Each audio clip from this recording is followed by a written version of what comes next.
I never imagined my own son would shove me so violently at the Christmas dinner table that I would fall to the floor in front of the whole family just so his father-in-law could take my place. What he didn't know was that on that very night, I would change his life forever. When he woke up the next day, 47 missed calls would be waiting for him because sometimes consequences arrive when you least expect them. Before we continue, subscribe to the channel and hit the notification bell because we have new stories every day. Leave a like and tell us in the comments which city you're watching from. My name is Samuel Carter. I'm 68 years old and I spent my entire life building a business empire from scratch. I lost my beloved wife Evelyn 5 years ago, and since then my son Daniel became the most important thing in my world. Well, that's what I thought until the night of December 24th. 2024. That afternoon, I arrived at Daniel's house with a heart full of joy.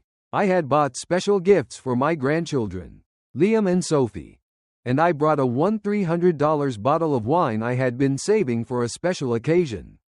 The house was decorated with golden lights, and the aroma of roast lamb filled the air. Everything seemed perfect for a family night. Grandpa Samuel. The children shouted as they ran towards me. Liam at 15 was already taller than me, while Sophie, 12, still clung to my neck like she did when she was little. Their sincere hugs were the only moment of genuine happiness I would experience that night. Melissa, my daughter-in-law, greeted me with a forced smile. There was always something in her eyes that made me uncomfortable, as if she measured every word I said. "Hi, Samuel, so glad you got here early."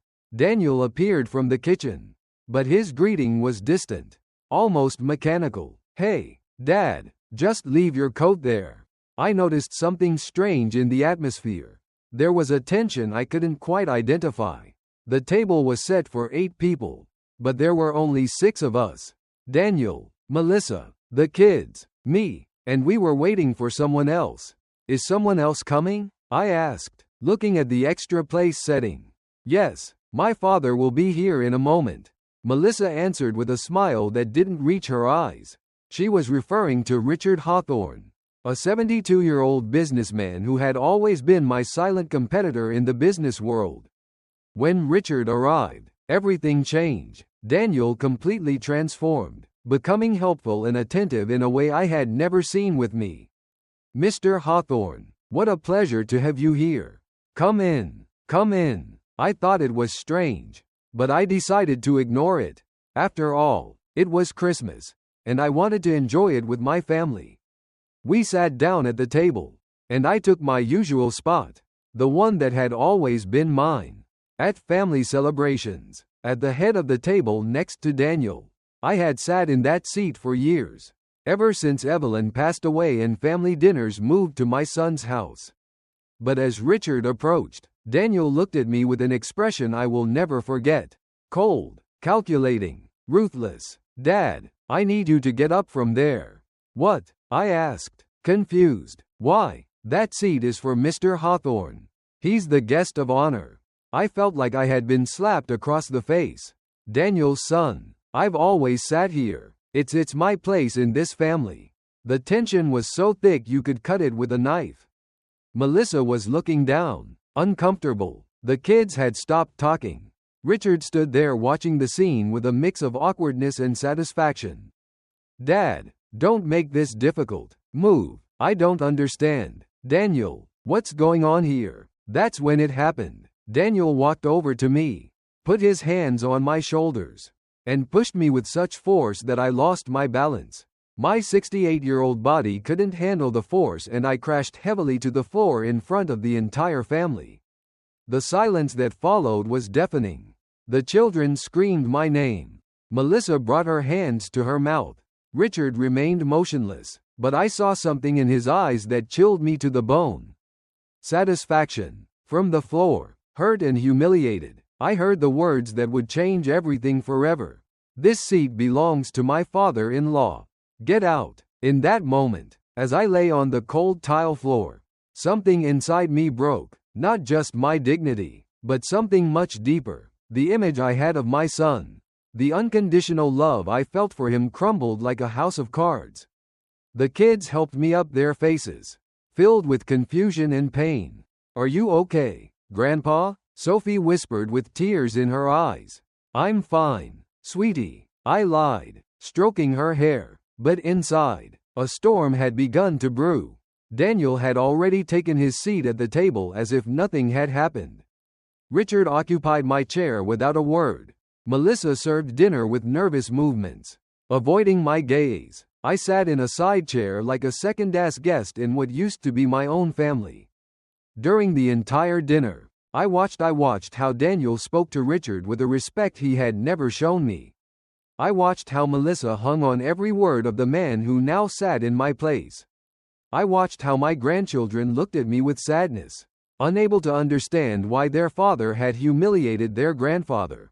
And as I watched, I made a decision that would change our lives forever.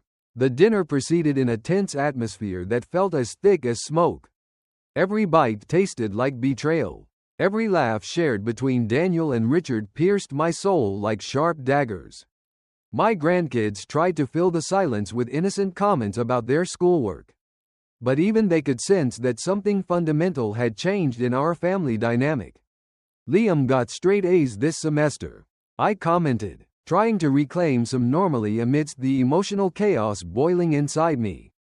"Oh, right," Daniel replied without even looking at me, completely focused on cutting the meat he was serving to Richard. "Mr. Fermor, is the lamb cooked to your liking?" It was as if I had become invisible.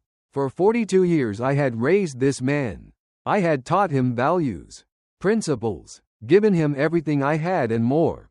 And now he was treating me like an annoying stranger at his own table. When we finished dinner, I excused myself discreetly. "I'm just going to the restroom for a moment." No one replied. They didn't even look up from their glasses of brandy and their business conversations, in which I, the man who had built the family company from nothing, was not included. I walked to the bathroom with slow steps, but my mind was already racing at top speed. Once inside, I locked the door and looked at myself in the mirror. The man staring back at me had ringed eyes, not from tears, but from a cold anger that was beginning to crystallize into pure determination. I took out my cell phone and started dialing numbers I knew by heart. The first call was to Harold Benton, my personal lawyer for 25 years. His sleepy voice answered on the fourth ring. "Samuel, it's Christmas Eve. What's the emergency?" "Harold, I need you to prepare documents first thing tomorrow morning to revoke all the powers of attorney Daniel has in the company. All of them without exception." There was a long pause. Harold knew my business structure perfectly. "Samuel, are you sure that would mean?" "I know exactly what it means. I also want you to cancel every financial guarantee I've co-signed for him. The house, the car, the corporate credit cards, everything." "What happened?" "My son just showed me who he really is, and I'm about to show him who I am." The second call was to Clara Nguyen, my accountant and CFO. She also knew every financial move the family made. "Clara, I'm sorry to bother you on a holiday. I need you to freeze all joint accounts with Daniel first thing in the morning. Also, suspend his salary and executive benefits." "Is there a legal problem, Mr. Carter?" "No, Clara. I'm just taking back control of what belongs to me." The third call was the most important. I dialed the number of Peter Dalton, my second in command at the company, a loyal man who had been with me since the beginning. "Peter, forgive the hour. Could you go to the office early tomorrow morning? I need you to remove all of Daniel's personal belongings from his office." "Are you firing him, boss? He is no longer the CEO. You will take his position starting tomorrow. Prepare an immediate termination letter. Justifiable cause, loss of confidence." "Understood, Mr. Carter." "Anything else?" "Yes. Place a note on his desk that says, 'This office is not for you.'" I want him to understand the message perfectly. After the calls, I stayed in the bathroom for a few more minutes, mentally organizing every move I would make. I wasn't seeking revenge. I was seeking justice. For decades, I had built a business empire. I had sacrificed personal time. I had worked 18-hour days to give my family a comfortable life. And my own son had just shown me that all that effort wasn't even worth his basic respect. I returned to the dining room with a calm smile that hid the storm raging inside me. The conversation continued without me, as if I had never existed. The European markets are very volatile, Richard commented, gesturing with his cognac glass. Exactly, Daniel agreed enthusiastically. That's why we believe a merger between our companies could be very beneficial. Those words hit me like a lightning bolt. A merger. They were planning to merge my company, my life's work with Richard's, without even consulting me. A merger? I asked in a controlled voice. Daniel looked at me as if he'd forgotten I was still there. Oh yeah, Dad, Mr. Hawthorne and I have been discussing expansion possibilities for my company. Well, technically I'm the CEO, he replied with an arrogant smirk I had never seen on his face. Technically, I repeated slowly, savoring each syllable. I see, Richard intervened with his slow, calculating voice. Samuel, you understand that modern business requires fresh approaches. Daniel has innovative ideas. I'm sure he does, I replied, maintaining my composure while mentally noting every word for the coming reckoning. The kids had gone up to their rooms after dessert, oblivious to the drama unfolding among the adults.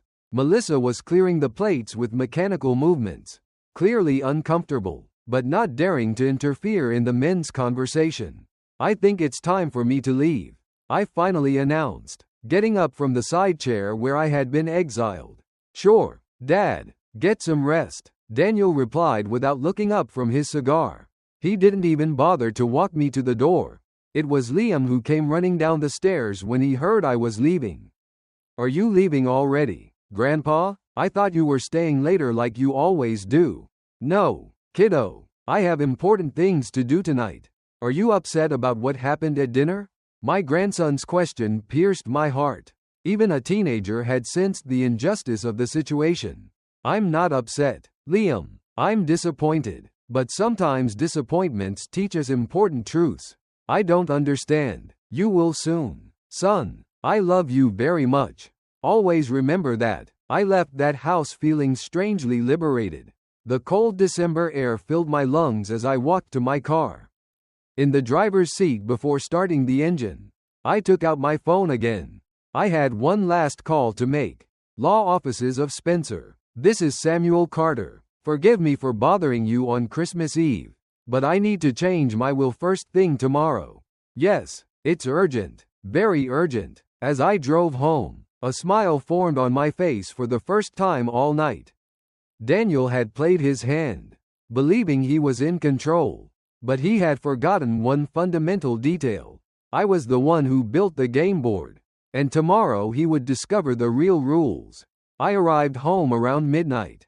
But sleep was the last thing on my mind. While the rest of Chicago celebrated Christmas, I was preparing for the most important battle of my life. I turned on all the lights in my study and spread out every legal document I had accumulated over 4 decades of work on my oak desk. The first task was to meticulously review the company's bylaws. I needed to confirm something I suspected. Daniel never had any actual stock ownership in the company. He was CEO by my appointment, not by right. All his authority depended on my will, and that will had just changed radically. While looking through folders and files, my phone rang. It was Clara, my accountant. Mr. Carter, I've been reviewing the accounts since we spoke. There's something you need to know urgently. Tell me, Clara. Daniel has been using the company's financial guarantees for personal expenses far greater than we imagined. The apartment where he lives has a $600 mortgage co-signed by you. His sports car $120. The corporate credit cards. Mr. Carter, he owes over $200 in personal purchases. The information hit me like an anvil. Is he behind on any payments? Several. Without your guarantees, he will be in immediate default. The banks will begin foreclosure and repossession procedures tomorrow morning. If the guarantees are gone, perfect. Cancel all the guarantees at dawn. Are you absolutely sure this will ruin his financial situation? Clara, My son just ruined something much more valuable. Our relationship. Now he will learn about consequences. After hanging up, I continued reviewing documents until I found what I was looking for. Daniel's employment contracts. My company, Carter Build Group, Inc. paid him a salary of $8 a month, plus benefits that included a company car, private health insurance, an expense account, and annual profit sharing. All of that would disappear in a few hours. At 3 o'clock in the morning, I called Peter. Boss, I haven't been able to sleep thinking about what you asked me. Do you really want me to do this? Peter, do you trust my judgment after all these years? Of course, Mr. Carter. You pulled me out of poverty and gave me opportunities I never dreamed of. Then trust me now. Daniel has crossed a line of no return. Go to the office early. Remove his personal belongings, and place that note exactly as I told you. Understood. What if he arrives while I'm doing it? Even better. I want him to see how it feels when someone takes his place. At 4 in the morning, I reviewed the financial statements from the last 5 years. What I discovered filled me with a mixture of anger and disappointment. Daniel had been diverting small amounts of money to personal accounts for years. Nothing illegal, but ethically reprehensible. He had used company contacts to secure private contracts. He had collected commissions for recommending suppliers without informing me. My son hadn't just disrespected me that night. He had been systematically betraying my trust for years. At 5 in the morning, I called my lawyer, Harold. Samuel, I've been preparing the documents you requested. But I must warn you, this will have immediate legal consequences. Daniel could sue you for wrongful termination. Harold, I have proof of misuse of funds, improper use of corporate resources, and undeclared conflicts of interest. Do you think he wants to go to court? I understand. The documents will be ready at 8 o'clock sharp. Perfect. Also, prepare the papers to transfer ownership of the Lakeshore Drive apartment that's in Daniel's name. It was a wedding gift, but it's registered as a family loan. I want it back. The apartment where he currently lives. Exactly. Let him learn to pay rent like any normal person. At 6 o'clock in the morning, while making coffee, I received a text message from Sophie. My granddaughter. Grandpa Dad is very nervous. He's been on the phone all night. Is everything okay? I replied, everything will be fine. Sweetie, your grandpa loves you very much. At 7 in the morning, it was time to make the most satisfying call of the entire operation. Chase Bank. This is Samuel Carter. I need to immediately cancel all financial guarantees of co-sign for Daniel M. Carter. Yes, all of them. Mortgage loans, credit cards, everything. Mr. Carter. That will mean the payments will be called in immediately against the primary debtor. I'm perfectly aware. Proceed. Very well. The cancellation documents will be processed within the hour. Should I inform Mr. Carter? That won't be necessary. He'll find out very soon. At 8 in the morning, Harold arrived at my house with all the prepared documents. I signed each paper with steely determination. Cancellation of executive powers, revocation of banking authority, immediate termination of directorial duties, recovery of AMU assets provided as a family loan. Samuel, once you sign this, there's no going back. Harold, a few hours ago, my son pushed me to the floor in front of my grandchildren to give my seat to another man. Do you think there's any going back? I signed the last document at 8:30 a.m. at 9 o'clock. I called Peter to confirm that everything was ready at the office. Boss, I've already removed all his things. His computer, his diplomas, even the plant he had by the window. It's all in boxes in the storage room. And the note placed exactly in the center of his desk. Just as you asked. Perfect. When he arrives, let him in normally. Don't explain anything. Let him discover the situation for himself. At 9:30, I received confirmation from Clara. Mr. Carter, all guarantees have been officially canceled. The banks will begin execution proceedings starting at 1000 a.m. at 5 minutes to 10. I put on my best suit. Today was no ordinary day. It was the day Daniel M. Carter would discover what the word consequences truly meant. I poured myself one last cup of coffee and watched the sunrise from my study window. After a sleepless night, I felt strangely energized. There was no trace of the sadness or pain from a few hours before. Only a crystal clear clarity about what needed to be done. My phone was on silent, but I could see the notifications piling up on the screen. Messages, missed calls, emails. The storm had begun. Daniel was about to wake up to the worst day of his life. And I would be waiting to see his reaction when he finally understood that actions have consequences. And that underestimating his father had been the costliest mistake of his existence. The war had begun, and I held all the weapons. Daniel woke up that morning, December 25th, with a strange feeling in his stomach. It wasn't a hangover from the previous night's brandy, but something deeper, as if his subconscious had picked up on danger signals his conscious mind hadn't yet processed. Melissa was already up mechanically making breakfast for the kids. The atmosphere in the house felt tense, charged with an invisible electricity that no one mentioned, but everyone felt. "Did you sleep well?" Melissa asked without looking at him, focused on pouring orange juice. "Not really," Daniel replied, checking his phone. He had 3 missed calls from unknown numbers, probably telemarketers, taking advantage of the holidays. What he didn't know was that at that very moment, as he ate breakfast peacefully, several Chicago banks had already initiated their collateral recovery protocols.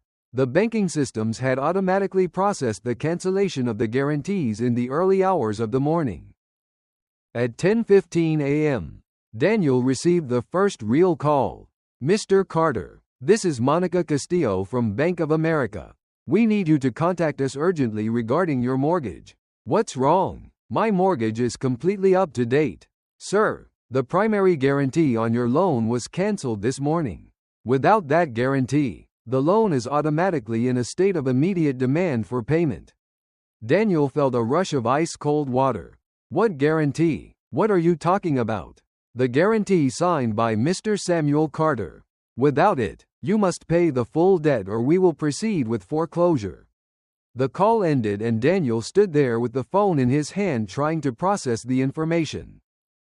Before he could fully react, it rang again. "Mr. Daniel Carter, Wells Fargo Risk Department. Your corporate line of credit has been suspended due to cancellation of guarantees. You must report to our offices immediately." He hung up and the phone immediately rang again. "Citibank, your business credit card has been blocked." Another incoming call. "Chase Bank, initiating preventive asset seizure proceedings." And another U.S. bank immediate execution of. In 15 minutes, Daniel received exactly 47 calls from different banks, insurance companies, car dealerships, and corporate suppliers. His financial world was crumbling in real time while he stood in his kitchen.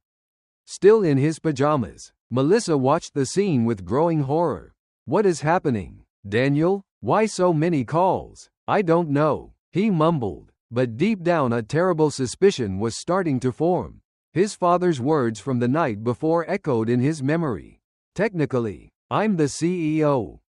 At 11 a.m., he decided to go to the company immediately. He needed to understand what was happening. And more importantly, he needed access to corporate resources to handle this unexpected crisis. He drove his BMW 7 Series through the empty Christmas streets of Chicago, not knowing it would be one of the last times he'd be behind the wheel of that car. The dealership had already received orders to repossess it for non-payment of the lease. He arrived at the Carter Build Group building at 11:30. The security guard greeted him normally, showing no sign that anything had changed. Daniel took the elevator to the 5th floor where his CEO office was located. As he stepped out of the elevator, he noticed something strange. Peter Dalton was in his office sitting behind his desk reviewing documents that clearly belonged to the executive files. "Peter, what are you doing in my office?" Peter looked up with an expression that was uncomfortable but firm. "Good morning, Daniel." Well, this isn't your office anymore." "What do you mean it's not my office? What are you talking about?" Read the letter on the desk. Daniel walked over and saw it placed exactly in the center of the wooden surface. A handwritten note in his father's unmistakable script. This office is not for you. The words hit him like physical blows. It was the same phrase he had used the night before that now turned against him. He felt his knees go weak. Peter, this has to be a joke. It's not a joke. Daniel, Mr. Carter appointed me CEO this morning. You have 5 minutes to collect your personal items from the storage room and leave the building. This is impossible. I am the CEO. I've spent years building this company with my father. Not anymore. Daniel, the termination papers are officially filed. Justifiable cause, loss of confidence and conflict of interest. Daniel felt the world spin around him. He pulled out his phone to call his father. But before he could dial, Peter handed him a sealed envelope. Mr. Carter asked me to give you this. With trembling hands, Daniel opened the envelope. Inside was a typed letter on company letterhead. Daniel, the consequences of our actions sometimes arrive when we least expect them. Last night you showed me that my place in your life no longer exists. Today I am showing you that your place in my company doesn't either. You have until noon to vacate any property that is in my name. The Lakeshore Drive apartment, the car, everything. You will learn to live on your own resources as you should have years ago. Do not look for me.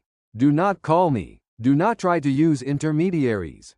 This decision is final and irrevocable. Your father, who no longer recognizes you. Samuel Carter. Daniel read the letter 3 times before the words fully penetrated his understanding. It wasn't just the job. It was everything. His home, his car, his lifestyle, his financial security. It had all vanished in a single morning. Peter, you have to help me. You've known my father for years. This is just some temporary madness. Daniel, I saw what you did to him last night. My own wife was disgusted when I told her. Mr. Carter is the fairest man I know, but also the most determined.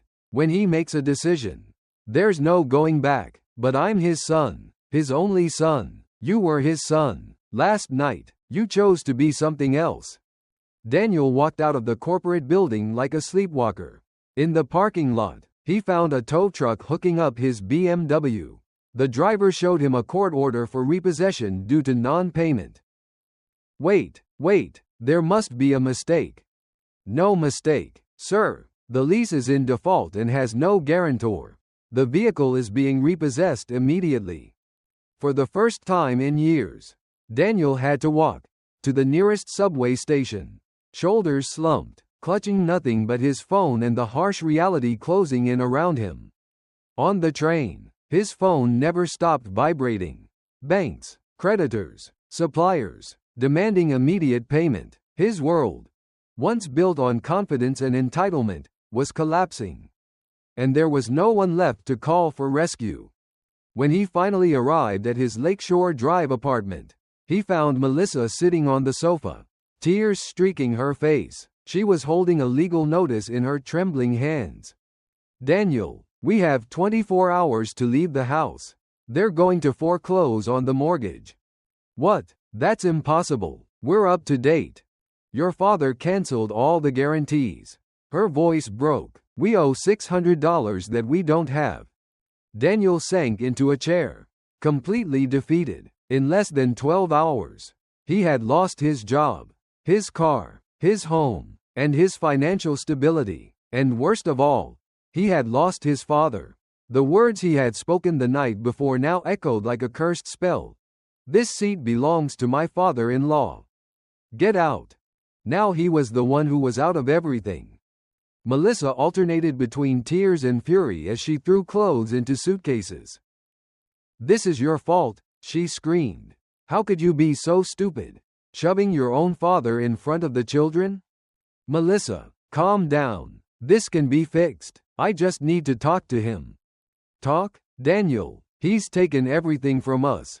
The house, the car, your job. What are we going to tell my parents? That question hit him like a slap. Richard Hawthorne, his father-in-law, had witnessed the humiliation firsthand. And if there was one thing Richard valued, it was patriarchal dignity. Desperate, Daniel picked up his phone and dialed Richard's number with shaking hands. "Richard, it's Daniel. I need to talk to you urgently." The voice that answered was glacial. "Daniel, I was expecting your call. Please, listen. My father has lost his mind. He's destroyed everything over a meaningless family argument. I need your help." There was a long, chilling silence. "A meaningless argument?" Richard repeated. "Daniel, did you hear what you just said? It was just misunderstanding. You know how things are between fathers and sons." "No, Daniel, I don't, because I would never have disrespected my father the way you disrespected yours last night." Daniel felt true panic for the first time. "Richard, please, Melissa and the children need stability. You understand that." "What I understand," Richard cut him off, "is that I witnessed a 42-year-old man publicly humiliate the father who gave him everything. I saw you push Samuel to the floor, to give me a seat I never asked for. Nor wanted. I thought you would appreciate respect." Richard's voice sharpened. "You don't build respect by destroying someone else's, especially not your own father's." Daniel could hear the growing contempt in every syllable. "Richard, we're family. Melissa is your daughter. The kids." "Exactly. And because of that, I will support Melissa and the children. But you?" Richard's voice turned final. "You have shown that you are a man who cannot be trusted." What do you mean?" "I mean that any man who betrays his father will betray anyone. There will be no financial support from me, no job in my companies, no shelter in my home." Daniel staggered. You can't be serious." "I have never been more serious. And one more thing. I will be contacting Samuel to apologize for having been an unwilling witness to your disgrace. And to offer him a business partnership." The words struck like hammer blows. Not only had he lost his father-in-law's support, Richard was now aligning himself with Samuel. "Richard, please. I have reconsidered, Daniel, and my conclusion is clear. Samuel Carter is the kind of man I want to do business with. You are not." The line went dead. At the doorway, Melissa stood pale as ash. She had heard everything. "My father isn't going to help us," she whispered. "No. What are we going to do? Daniel, where are we going to live? The kids have school. I have my job. I don't know. Melissa, I don't know." At that moment, Liam and Sophie came downstairs, alerted by the shouting and the chaos of boxes filling the living room. "What's going on?" Liam asked, voice trembling. "Why is Mom crying?" Sophie whispered. Daniel looked at his children, and felt a shame deeper than anything he had known. How could he explain that his pride had destroyed everything? "Kids," Melissa began, her voice cracked. "We need to talk." "Is it because of what happened last night with Grandpa?" Liam asked, direct and fearless. Even they had understood. "Yes, son, it is," Melissa answered. "Dad," Sophie's voice quivered, "why did you push Grandpa? He looked so sad." Daniel couldn't speak, his throat locked. "Grandpa loves us," she sobbed. "He always brings us gifts. Why were you mean to him?" I thought," he stammered. "You thought what?" Liam snapped. "Because it looked like you hated him." "I don't hate my father." "But you treated him like you did." Daniel collapsed onto the sofa. Even his children were judging him, and they were right. "Kids," he whispered, "I made a very big mistake. A mistake that's going to change our lives." "Can you say sorry to Grandpa?" Sophie asked, softly. "It's too late for that, sweetie." And that was the first time Daniel understood. He hadn't lost everything because his father was cruel. He had lost everything because justice had arrived. At 8 p.m., Daniel found himself completely alone inside the house that, just hours ago, had been filled with voices, arguments, and the echo of a collapsing life. Now it was silent, Eerily, mercilessly silent. He had $300 in cash and a single suitcase filled with basic clothes. Everything else, furniture, valuables, memories, was either gone with Melissa and the kids or boxed up in the company's storage room under Peter Dalton's supervision.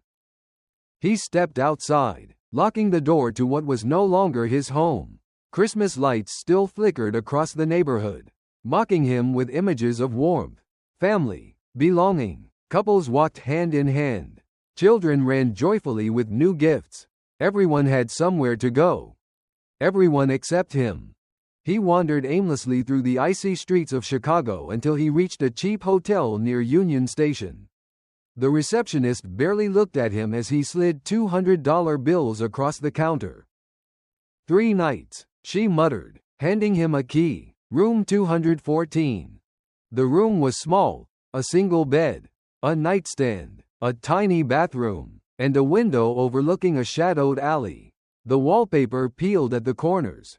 The air smelled faintly of bleach and loneliness. He sat on the edge of the bed, hands clasped, staring at nothing. He had once slept in penthouses, in 5-star resorts, surrounded by luxury. Now he sat in silence on a mattress thinner than his mistakes. His phone buzzed. Unknown number. He answered. Daniel Carter? Yes.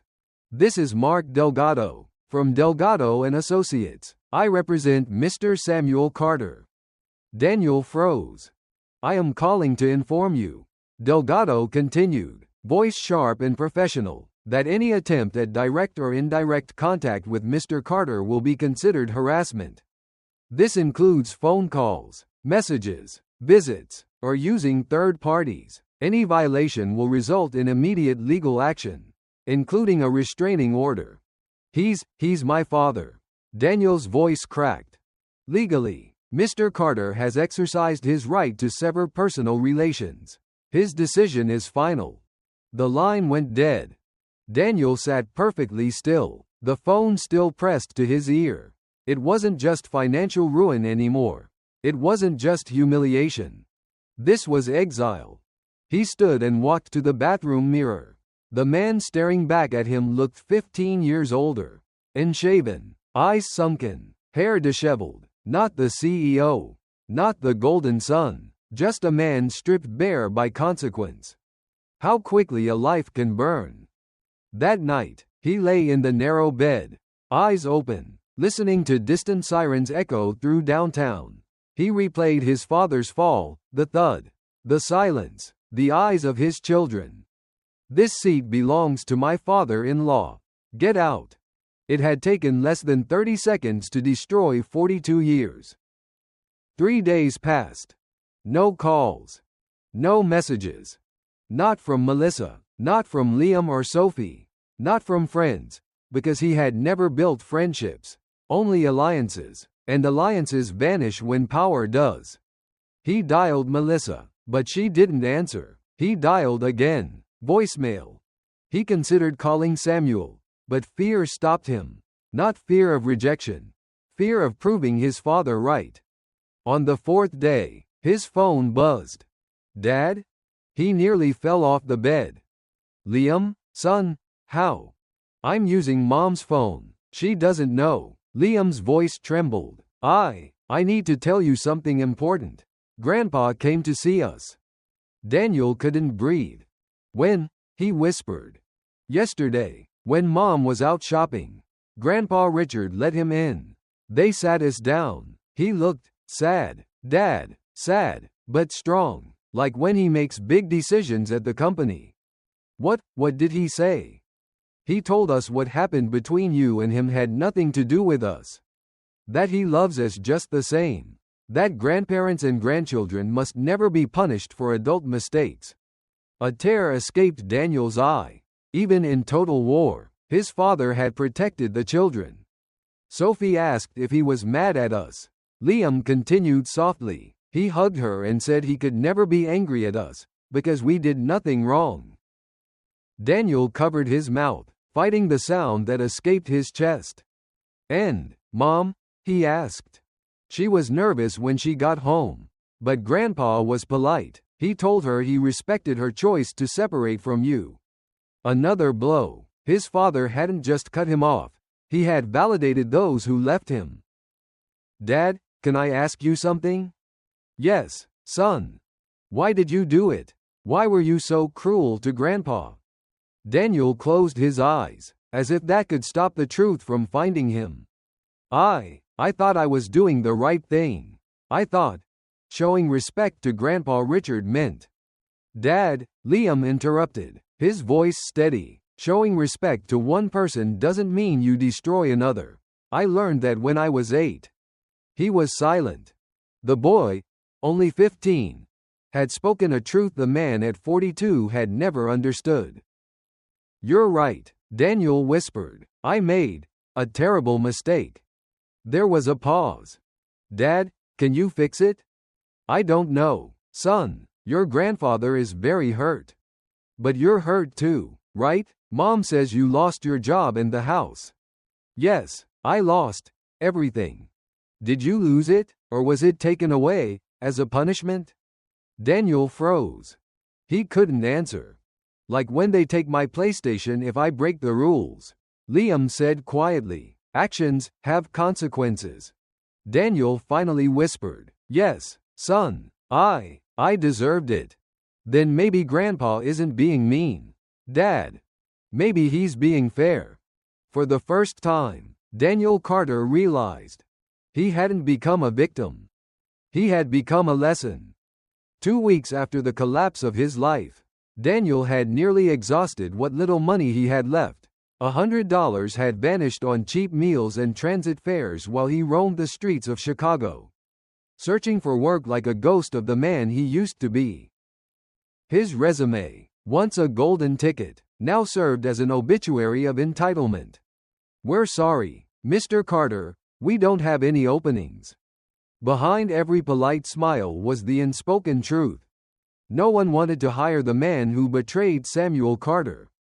The construction industry in Chicago was a tight-knit circle. Word had spread like wildfire. He wasn't just unemployed, he was radioactive. On January 4th, with no money left even for a hostel bed, Daniel faced a humiliation he had never imagined possible. He applied for a job at an industrial cleaning company on the city's outskirts. Previous cleaning experience? Asked Brenda Sanchez, the 45-year-old supervisor. No, Daniel answered quietly, but I'm a fast learner, and I need to work.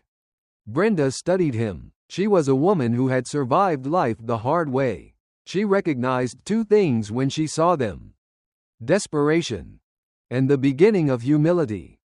The work is hard, the hours are long, pay is $1.200 a month, night shift, 10 p.m. to 6 a.m. You sure you can handle that? Completely sure. You start tomorrow. Don't be late, not once. There are 50 others who'd kill for this job. Had night. Daniel Carter, former CEO of Carter Build Group, cleaned toilets on the 27th floor of a commercial building. His hands, once used to sign million-dollar contracts, now gripped a mop. His clothes, once tailored and imported, were replaced by a blue uniform bearing the logo Brenda's Cleaners, Inc. And for the first time in his adult life, he worked for survival, not success. During the first few weeks, an unexpected transformation began. He wasn't mocked. He wasn't praised. He simply existed. To his coworkers, he wasn't Daniel Carter, fallen heir of a construction empire. He was just Daniel, the quiet man who worked through the night and never complained. "Where you from, Daniel?" asked Miguel, an Ecuadorian janitor, during a break. "Here, Chicago." "And what did you do before this?" "I worked in construction. Administrative stuff." It wasn't a lie, but it wasn't the truth either. Miguel nodded. He didn't press. There was a silent code among night workers. Pain does not require explanation. Meanwhile, his only lifeline to his former world came in the form of weekly calls with Liam and Sophie. And that's how he learned, piece by piece, that while he was wiping floors, His father was still building empires. Grandpa has a new partner, Sophie mentioned one evening. Daniel's grip tightened on the phone. A new partner? Yeah, Grandpa Richard. They're working on big projects. Mom says they're going to build really tall buildings. The irony split him open. The very alliance he had tried to force by humiliating his father had formed without him and flourished. Do they see each other often? He asked, steadying his voice. Almost every day. Sometimes, they pick us up from school together. They laugh a lot.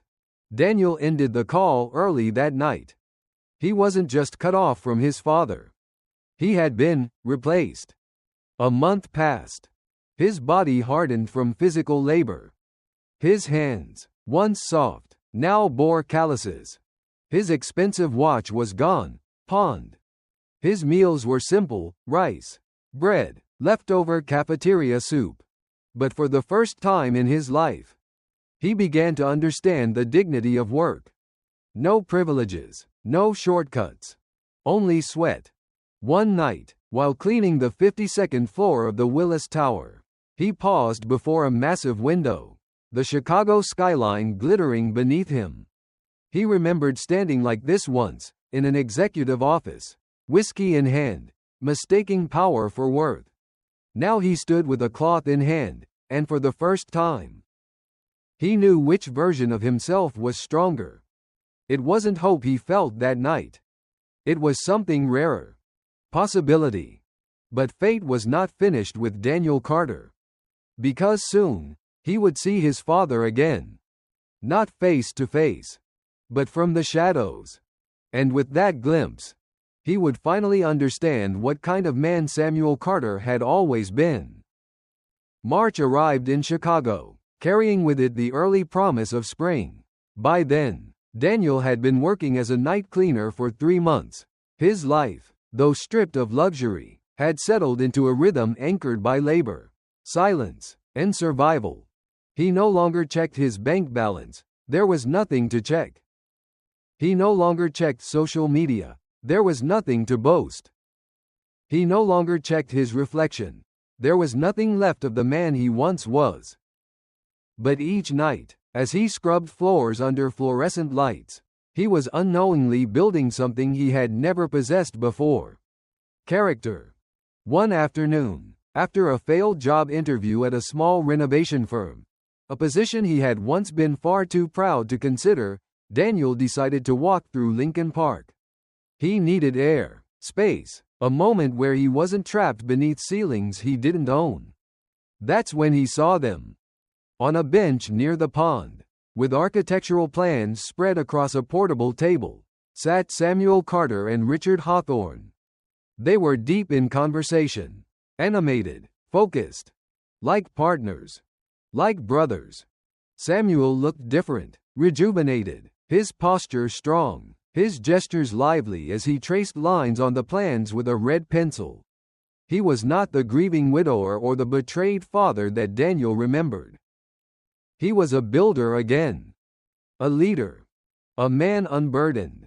From behind a line of passing tourists, Daniel stood frozen, unseen. He had imagined his father broken, alone, perhaps even regretting what he had done. But he was none of those things. He was thriving. The main structure can support 2 additional floors, Samuel was saying. Richard nodded, smiling. Brilliant, Samuel. Your expertise in deep foundations is exactly what we needed. Working with you, one of the best decisions I've made in years. We should have done this long ago, Samuel replied, eyes alight. This partnership, it's going to be extraordinary. The words struck Daniel harder than any blow. The seat he had fought to give Richard, by discarding his own father, had led to the very partnership he'd tried to force, without him. Then came the words that dismantled him completely. How are the grandkids? Richard asked casually. Samuel's voice softened. Liam and Sophie, extraordinary children. Smart, resilient. They've handled all of this with a wisdom that amazes me. That's because of how you raised them. Richard replied, "You taught them to know right from wrong." "I hope so," Samuel whispered. "They aren't to blame for their father's decisions." "Father."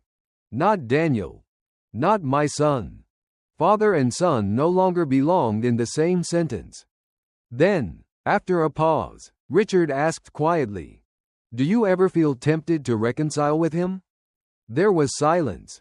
Samuel Carter stared out over the pond, the breeze lifting strands of silver hair.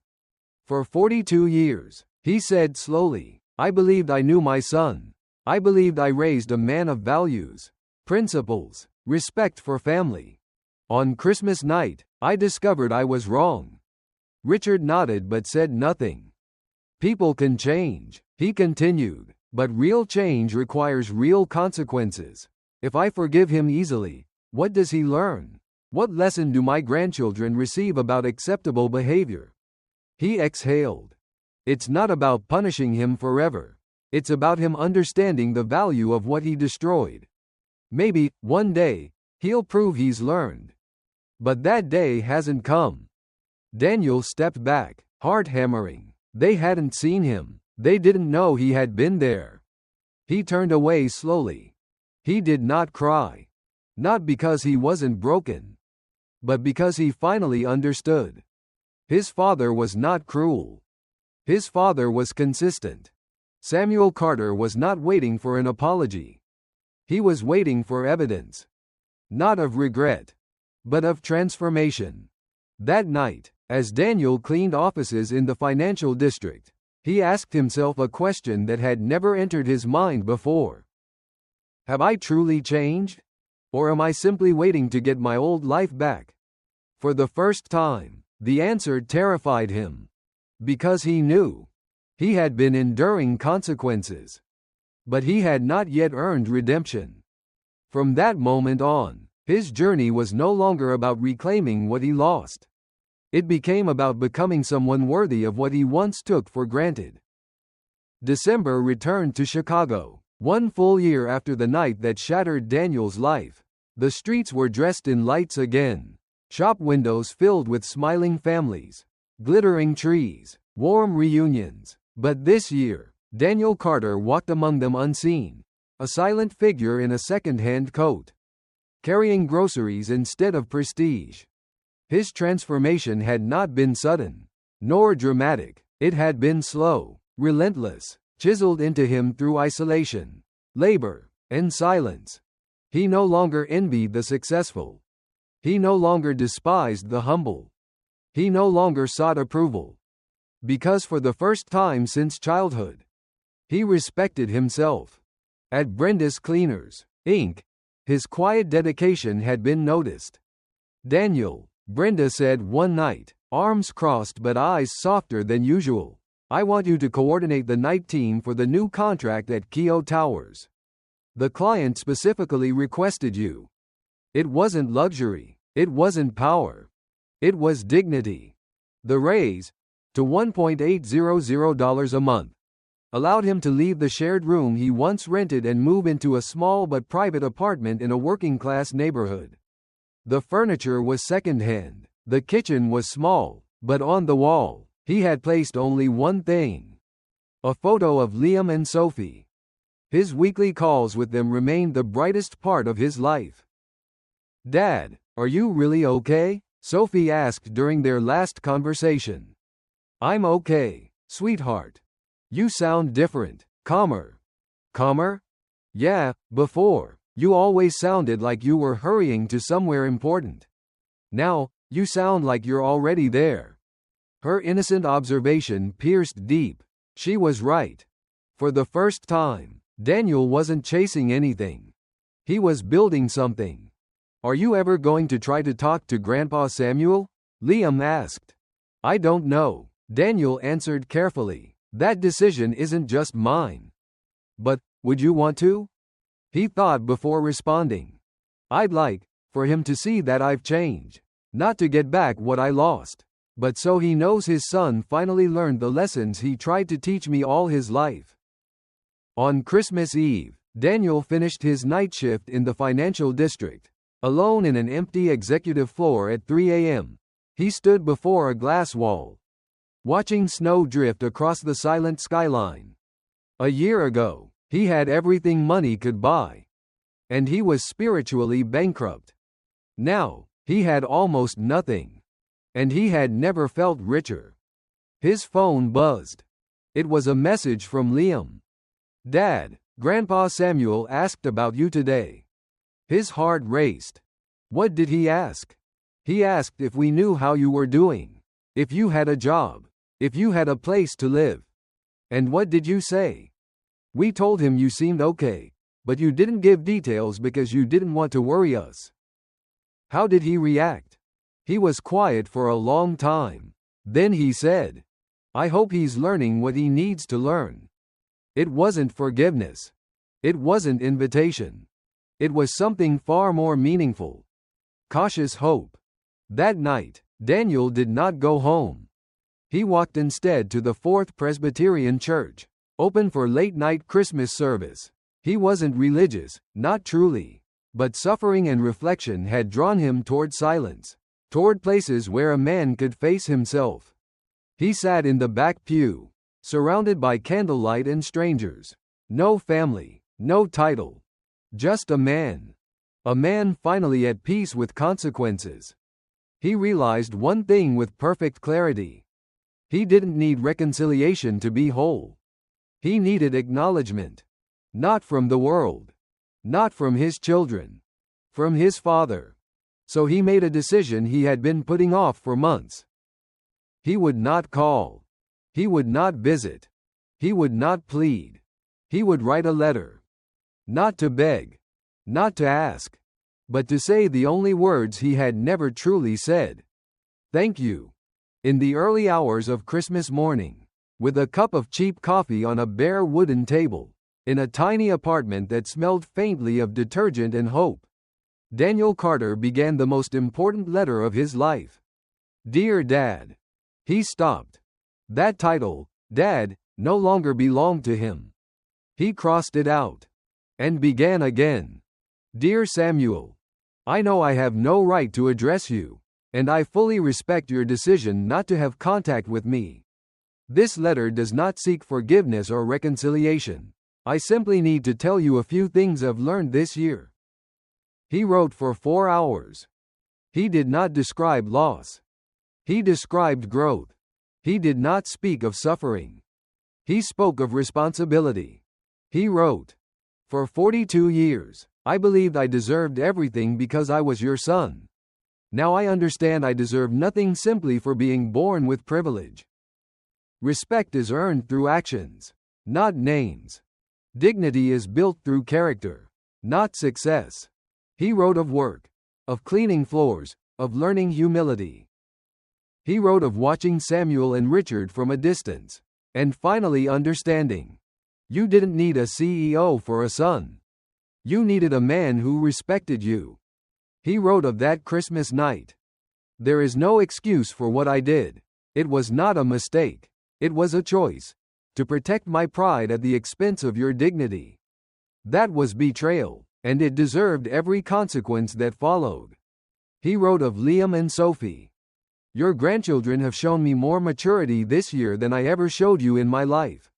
The way they love both of us, without judgment, is proof of your legacy, not mine. He wrote of the future, not with hope, but with honesty. I am not asking you to forgive me. Forgiveness must be earned through years of consistent behavior, not words. I respect your silence. It has been my greatest teacher. And at the end, he wrote what he never thought possible. If we never speak again, I want you to know this. I became a better man because of the consequences you gave me. Not in spite of them. Because of them. Thank you. For being strong enough to let me fall. With respect. Daniel. He sealed the letter.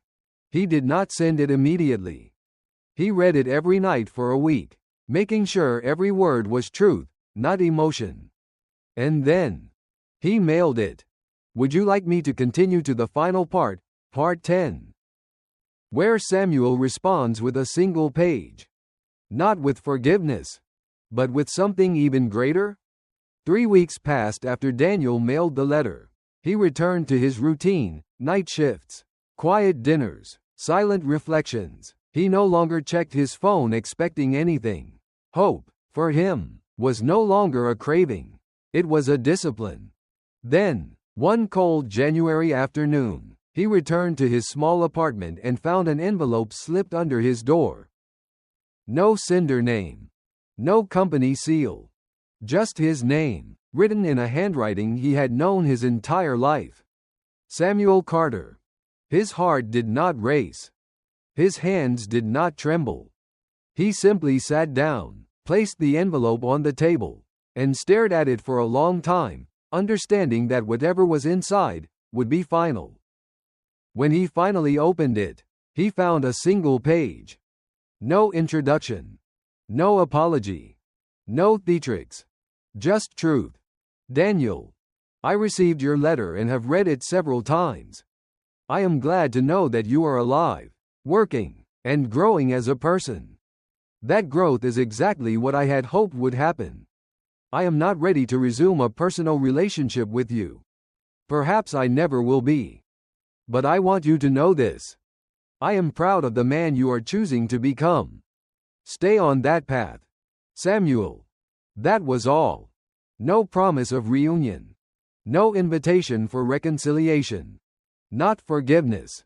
Recognition. Daniel folded the letter carefully and placed it inside a drawer, not hidden. Not displayed. Resting, like a scar, like a medal. He did not cry. Why would he? A child seeks forgiveness. A man seeks respect. And he had earned it. That night, as he walked to work beneath the Chicago streetlights, snowflakes drifting through the air, he felt an unfamiliar calm in his chest. He no longer walked as the heir of Carter Build Group. He no longer walked as the man who had lost everything. He walked as a man who had rebuilt one thing that mattered more than all the rest combined. His own worth. In the financial district, he entered the skyscraper as he did every night. The security guard nodded respectfully. The elevators hummed. The world moved on. He took a mop in his hands. Not with shame, but with purpose. Labor had not broken him. It had remade him. On a quiet floor in a silent office, he stood before a massive glass window overlooking the glittering city.